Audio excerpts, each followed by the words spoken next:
अस्सलाम वालेकुम स्टूडेंट, कैसे हैं आप। उम्मीद करता हूँ आप सब खैरियत से होंगे। अल्लाह ताला आपके इल्म में इजाफ़ा फ़रमाए और आपको दुनिया और आखिरत की कामयाबियों से नवाजे।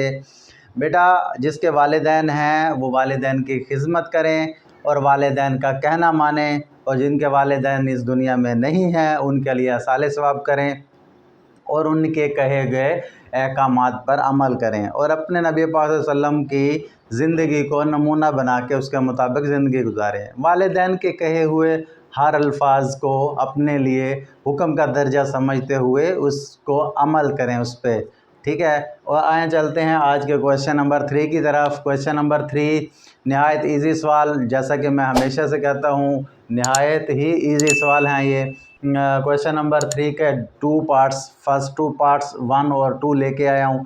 1 और 2 में तीनों पार्ट्स में ही वो कहता है ए और बी की वैल्यू फाइंड करें। जो हमारे पास जो रकमें हैं वो ये देता है। देखें, इधर से हमारे पास एक सेट में बताता है a-4 और फिर b-2 और इधर से आगे बताता है 2 और 1। तो ये लास्ट दरमियान में ये इक्वल का साइन देता है कि ये दोनों चीज़ें आपस में, ये दोनों वैल्यूज़ आपस में बराबर है। ये दोनों वैल्यूज़ अगर आपस में बराबर हैं तो इसकी क्रॉसपॉन्डिंग वैल्यूज़ भी आपस में बराबर होंगी, यानी कौमे से पहले वाला इसका हिस्सा इसके कौमे के पहले वाले हिस्से के बराबर होगा और इसका सेकंड वाला हिस्सा इसके सेकंड वाले हिस्से के बराबर होगा। उसे मैं लिख देता हूँ a-4 = 2 हो जाएगा, उसके बराबर होगा, और इसी तरह b-2 और वो इसके बराबर होगा 1 के। अब हमारे पास क्वेश्चन बन चुका है। अब ऐसे सवाल तो आप चाहते हैं, चैप्टर नंबर 1 में तो ऐसे सवाल हों तो आप कहते हैं कि जी ये तो हमारा एंड है, यानी आखिरी सवाल का आखिरी स्टेप यही हुआ करता है। इसमें देखें ए के साथ 4 माइनस हो रहा है, इक्वल के उधर जाके ये प्लस का हो जाएगा, तो ए का आंसर आ जाएगा 6। इसी तरह बी के साथ भी 2 माइनस हो रहा है और दूसरी तरफ जाके प्लस हो जाएगा और इसका आंसर आ जाएगा 3। तो यही तो आंसर वो सवाल में हमें डिमांड करता है, ए और बी की क्या वैल्यूज़ आएंगी फाइंड करें। तो फाइंड कर दिया। तो देखें नहायत इजी क्वेश्चन है। इसी तरह सेकंड क्वेश्चन में चलें, इसमें भी ऐसे ही क्रॉसपेंडिंग वैल्यूज़ आपस में इक्वल होंगी। 2a + 5 इक्वल हो जाएगा इधर से 7 के, और इस तरह 3 जो है वो इक्वल हो जाएगा b-4 के। देखें मैंने जैसे कि ऊपर वाला सवाल किया उसी के मुताबिक रकमें लिख दी हैं।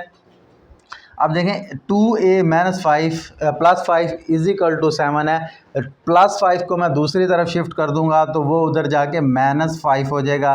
तो 7 में से 5 माइनस होगा तो बाकी 2 बचेगा, इधर से 2a है। अब a जो है 2 को भी बाय कहेगा और इसे जो है दूसरी तरफ भेजेगा। यहाँ इसके साथ वो मल्टीप्लाई हो रहा है, दूसरी तरफ जाके डिवाइड होगा और आपस में तकसीम हो के जवाब आ जाएगा a = 1। इसी तरह दूसरी साइड पे देख लें, 3 है, b के साथ 4 माइनस हो रहा है, b 4 को दूसरी तरफ भेजेगा और प्लस हो जाएगा, तो ये 7 हो जाएगा b। तो हमारे पास दो आंसर बेटा आ गए हैं, a = 1 एंड b = 7। तो नहायत ईजी सवाल हैं, आप जानते हैं कि कितने ईजी हैं। इसे तो आप कहेंगे कि करने की भी ज़रूरत नहीं है, लेकिन आपने करने हैं। अगर कोई कहे कि आसान सवाल है इससे मैं नहीं करता, ये तो मुझे आता है, तो वो गलती कर रहा है। यहाँ पे उसे करना चाहिए। जितना भी सवाल इजी हो, चाहे गिनती हो 1 से लेकर 10 तक आपको लिखनी आपके पेपर में आने वाली है, तो आप उसकी भी प्रैक्टिस करें। उसे भी गिनती को भी 10 लिखें, उसे 1 मरतबा 2 मरतबा लिख के देखें, करके देखें, ताकि वो आपके जहन में बैठ जाए और ताकि आपके पेपर में जब ये सवाल आए तो आपको मुश्किल ना करें, बाद में पता ना चले जहन हमारा जो है एग्ज़ाम के प्रेशर की वजह से जो हो परेशान हो और हम ऐसा सवाल देखें तो हम कहें ये कैसे हल होना है। ऐसे ना हो, जैसे ही सवाल हम देखें तो हमारा जहन कहे कि गुड, यही सवाल हमें चाहिए था।